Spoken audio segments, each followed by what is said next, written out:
हमारी दुनिया का 80% ट्रेड इन समुद्रों के जरिए होता है और इसीलिए सारी बड़ी सुपर पावर्स की कोशिश होती है कि वो इन ट्रेड रूट्स को अपने कंट्रोल में रखें। लेकिन बहुत जल्द एक कंट्री इस सारे वर्ल्ड ट्रेड को डिसरप्ट करने वाला है और वो कंट्री कोई और नहीं बल्कि कनाडा है। कनाडा को फ्यूचर में इतना खास बनाने में उसकी बड़ी coast line, ice free ports और स्ट्रेटेजिक लोकेशन के साथ साथ सबसे बड़ा रोल इस आर्कटिक रीजन का है। और इसी आर्कटिक की वजह से बहुत से एनालिस्ट्स ये प्रेडिक्ट कर रहे हैं कि कनाडा बहुत जल्द दुनिया के सारे ट्रेड डायनामिक्स को बदलने वाला है। लेकिन आर्कटिक में ऐसा क्या है और ये वर्ल्ड ट्रेड के लिए इतना इम्पोर्टेंट क्यों है? आर्कटिक असल में हमारी जमीन के नॉर्थ में ये ब्लू कलर वाला सारा एरिया है जिसमें आर्कटिक ओशन और कुछ कंट्रीज आते हैं। इन कंट्रीज में सबसे पहले नंबर पर तो है कनाडा। कनाडा का सारा नॉर्दर्न और नॉर्थ वेस्टर्न एरिया इस आर्कटिक रीजन में है। दूसरे नंबर पर डेनमार्क है। अब क्योंकि ग्रीनलैंड डेनमार्क के कंट्रोल में है तो इसीलिए डेनमार्क ऑटोमेटिकली आर्कटिक रीजन का हिस्सा बन जाता है। ग्रीनलैंड दुनिया का सबसे बड़ा नॉन कॉन्टिनेंटल आइलैंड है जिसके सिर्फ 15% एरिया पर लोग रहते हैं क्योंकि इसका बाकी 85% एरिया बर्फ से ढका हुआ है। तीसरे नंबर पर है आइसलैंड। अब टेक्निकली ये कंट्री आर्कटिक सर्कल की बिल्कुल बाउंड्री पर है लेकिन इसके दो आइलैंड्स ग्रिम्जी और कोलबाइनजी आर्कटिक सर्कल के अंदर हैं और इसीलिए ये आर्कटिक कंट्री बन जाता है। चौथा आर्कटिक कंट्री है नॉर्वे जिसका 50% area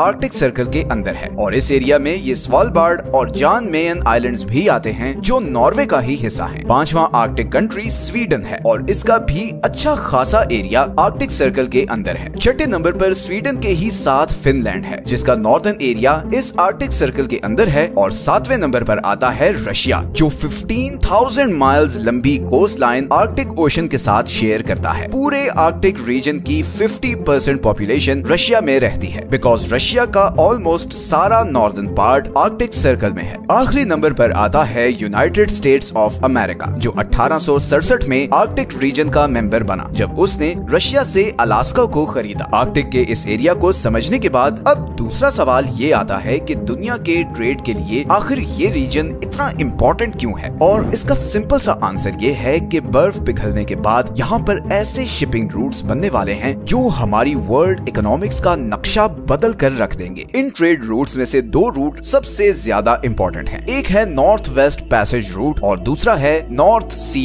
root. North west passage Pacific और अटलांटिक ओशन के बीच एक शिपिंग रूट है जो एशिया और नॉर्थ अमेरिका के दरमियान ट्रेड को बहुत मैसिवली बूस्ट कर देगा और यहाँ से ट्रेड करना बाकी ट्रेड रूट्स के मुकाबले में बहुत सस्ता भी होगा। इंसानों ने हमेशा से यूरोप और एशिया के बीच एफिशिएंट ट्रेड रूट्स को डिस्कवर करने की कोशिश की है और इसी कोशिश में 15th सेंचुरी में क्रिस्टोफर कोलंबस ने इधर अटलांटिक ओशन का सफर किया और अमेरिका को डिस्कवर किया था। वो इधर नॉर्दर्न साइड तक आया था मगर तब यहाँ बहुत बर्फ थी और वो आगे नहीं जा सका था। 20th सेंचुरी तक सब यही समझते थे कि ये नॉर्थ वेस्ट पैसेज सिर्फ एक मिथ है और कुछ नहीं। लेकिन फिर 1906 में एक नॉर्वेजियन एक्सप्लोरर रोल्ड अमंडसन ने इस नॉर्थ वेस्ट पैसेज को डिस्कवर किया। रोल्ड 1903 में एक छोटी सी शिप पर इधर नॉर्वे से निकला और 3 साल के सफर के बाद इधर कनाडा के हर्शल आइलैंड तक पहुंचा। डॉक्यूमेंटेड ह्यूमन हिस्ट्री में ये आर्कटिक का पहला सफर था। इसके बाद 100 साल तक इधर कोई और कमर्शियल शिप नहीं आई। फिर 2013 में एक डच कंटेनर शिप जिसने वैंकूवर से पैनामा कैनाल के जरिए फिनलैंड जाना था उसने इस नॉर्थ वेस्ट पैसेज से जाने का सोचा और 100 साल बाद किसी कमर्शियल शिप ने इस नॉर्थ वेस्ट पैसेज को क्रॉस किया। ये रूट लेने से न सिर्फ उसका सफर 4 दिन कम हुआ बल्कि उससे $80,000 की फ्यूल सेविंग भी हुई। इस सक्सेसफुल ट्रिप की वजह से एक बार फिर ये रूट पूरी दुनिया में पॉइंट ऑफ डिस्कशन बन गया और वेस्टर्न सुपर पावर्स ने बहुत सीरियसली इस रूट को यूज करने पर गौर शुरू कर दिया। Now this is how this route will look like. Container ship यहाँ डेविस स्ट्रेट से नॉर्थ वेस्ट पैसेज में एंटर होंगी और बैफिन बे को क्रॉस करके बोफोर्ड सी में जाएंगी और फिर चुक्ची सी को क्रॉस करके अलास्का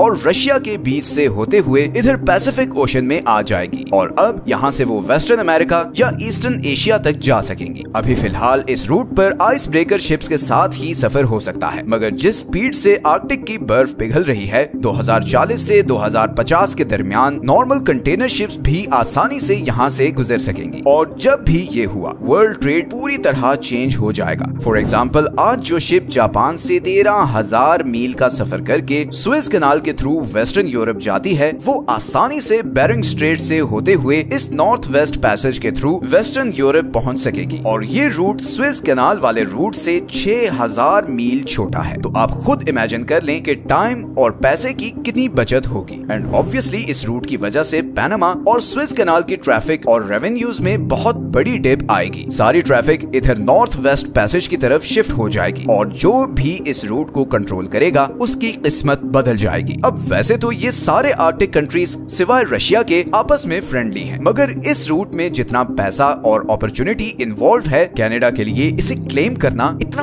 आसान नहीं। And to make things worse, एक नॉन आर्कटिक कंट्री इस रूट में पहले ही बहुत इंटरेस्टेड है और वो है चाइना। चाइना की सारी इकोनॉमी मैन्युफैक्चरिंग एक्सपोर्ट्स से चलती है और ये सारी एक्सपोर्ट्स इधर स्ट्रेट ऑफ मलाका के थ्रू इंडियन ओशन में आती हैं और फिर स्वेज कैनाल के थ्रू वेस्टर्न यूरोप को जाती हैं। ये एक अच्छा खासा लंबा रूट है जिसमें 3 चोक पॉइंट्स भी हैं, जो अगर किसी भी वजह से ब्लॉक हो जाएं तो चाइनीज इकोनॉमी कोलैप्स कर सकती है। इसीलिए चाइना के लिए इस नॉर्थ वेस्ट पैसेज के जरिए यूरोप तक अपना माल पहुंचाना आइडियल होगा। यही वजह है कि चाइना बहुत एग्रेसिवली अपने आप को आर्कटिक एजेंडा से अलाइन कर रहा है। 2018 में चाइनीज ऑफिशियल्स ने चाइना को एक नियर आर्कटिक कंट्री डिक्लेयर किया। 2023 में चाइना ने पहली बार अपनी local manufactured ice breaker ship को यहाँ आर्कटिक में एक्सप्लोरेशन के लिए भेजा। अब चाइना ने वैसे तो अनाउंस किया है कि वो आर्कटिक रूट के बारे में जो भी इंटरनेशनल लॉ होगा उसे रिस्पेक्ट करेगा, बट जियोपॉलिटिक्स में you never know what can happen. And it's not just China जो कनाडा के इस रूट पर क्लेम के लिए खतरा है, बल्कि शायद सबसे ज्यादा रेजिस्टेंस जिस कंट्री से कनाडा को आ रही है वो कोई और नहीं बल्कि अमेरिका है। और ये बड़ी सरप्राइजिंग बात है बिकॉज यूएसए और कनाडा के हिस्टोरिकली आपस में फ्रेंडली रिलेशंस हैं, बट इस मामले पर दोनों कंट्रीज में स्वेयर डिसएग्रीमेंट है। कनाडा इस सारे नॉर्थ वेस्ट पैसेज को अपना क्लेम करता है बिकॉज ये सारा रूट उसके आइलैंड्स और कोस्ट लाइन के साथ है, जबकि अमेरिका ये कहता है कि ये रूट इंटरनेशनल बॉडी के अंडर फ्री फॉर ऑल होना चाहिए। अब जाहिर है इसमें कनाडा को बहुत नुकसान है और दूसरा इसमें एक और मसला ये भी है कि अगर इस रूट को फ्री फॉर ऑल कर दिया जाए तो यहाँ पर अगर कोई शिप बर्फ में या वैसे समुद्र में किसी एक्सीडेंट में फंस जाती है तो इधर दूर दूर तक कोई और कंट्री नहीं जो यहाँ आकर उस शिप की मदद कर सके। इसलिए कनाडा ये कहता है कि इस सारे रूट का कंट्रोल उसे दिया जाए और इस तरह यहाँ से गुजरने वाली सब शिप्स की रिस्पॉन्सिबिलिटी भी उसकी होगी। और क्योंकि वो यहाँ से गुजरने की फीस चार्ज कर रहा होगा तो वो इन शिप्स को प्रॉपर फैसिलिटीज देगा, जैसे पनामा और स्विस कैनाल में उनको कंट्रोल करने वाले कंट्रीज फी चार्ज करते हैं और शिप्स को क्रॉस करवाने की पूरी जिम्मेदारी भी उन्हीं कंट्रीज की होती है। अभी तक तो कनाडा और यूएसए के बीच इस इशू पर डेडलॉक है, बट लुक्स लाइक कि अमेरिका के पास कोई बहुत ज्यादा ऑप्शंस नहीं है बिकॉज अगर अमेरिका यहाँ पर कनाडा के साथ सेम पेज पर नहीं भी आता तो कनाडा को रशिया और चाइना की सपोर्ट मिल सकती है, क्योंकि दोनों कंट्रीज ने पहले ही कनाडा को आर्कटिक रूट पर अपनी सपोर्ट का हिंट दिया है। जाहिर है अमेरिका किसी सूरत यहाँ पर चाइनीज और रशियन इन्फ्लुएंस बर्दाश्त नहीं करेगा, इसीलिए 80% चांस यही है कि अमेरिका कनाडा के इस क्लेम को मान लेगा। ये रूट कनाडा की इकोनॉमी को मैसिव बूस्ट देगा। इवन आज की डेट में भी सी ट्रेड कैनेडियन इकोनॉमी में बहुत बड़ा कंट्रीब्यूटर है। सिर्फ 2022 में कनाडा ने अपने शिपिंग पोर्ट से 30,000 जॉब्स क्रिएट की और $150 बिलियन का रेवेन्यू भी जनरेट किया। तो ये रूट फॉर श्योर कनाडा को वर्ल्ड मैप पे बहुत ज्यादा इंपॉर्टेंट बना देगा। इस रूट का सिर्फ एक और ऑल्टरनेटिव है और वो है ये नॉर्दर्न सी रूट। नॉर्थ वेस्ट रूट के साथ साथ ये रूट भी बर्फ पिघलने के साथ एक्सेसिबल होने जा रहा है और ये रूट जियोपॉलिटिकली रशिया और चाइना को बहुत ज्यादा पावरफुल बना देगा। नॉर्दर्न सी रूट के बारे में जानने के लिए चैनल को सब्सक्राइब कर लें, क्योंकि हम बहुत जल्द इस पर भी वीडियो बनाने वाले हैं। ये हैं वो सारे सोर्सेज जहां से हमने इस वीडियो के लिए कंसल्ट किया है। मिलते हैं नेक्स्ट वीडियो में एक और इंटरेस्टिंग टॉपिक के साथ। अपना ख्याल रखें। अल्लाह हाफिज।